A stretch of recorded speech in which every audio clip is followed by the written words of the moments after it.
Welcome to the Tech Egg. Don't get scrambled. Enjoy the video. You start now. Set a metronome to 60-90 BPM and choose a short phrase.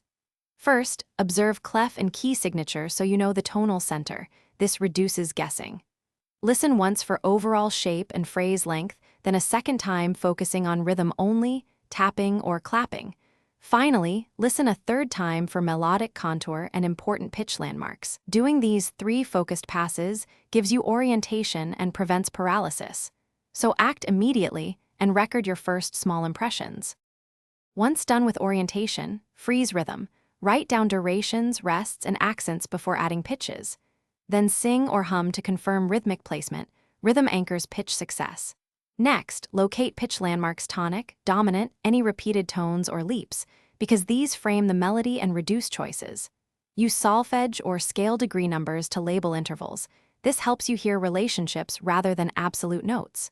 Make small corrections as you go, and re-listen selectively to ambiguous bars rather than replaying the whole example.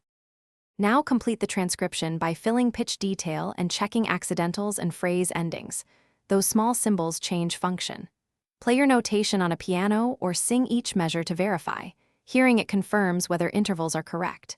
If something sounds wrong, isolate the troublesome bar and slow it down.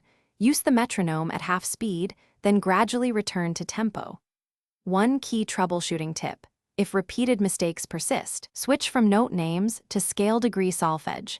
This fixes contour errors quickly and makes corrections straightforward. Thanks for watching. Consider subscribing if I helped unscramble your problems.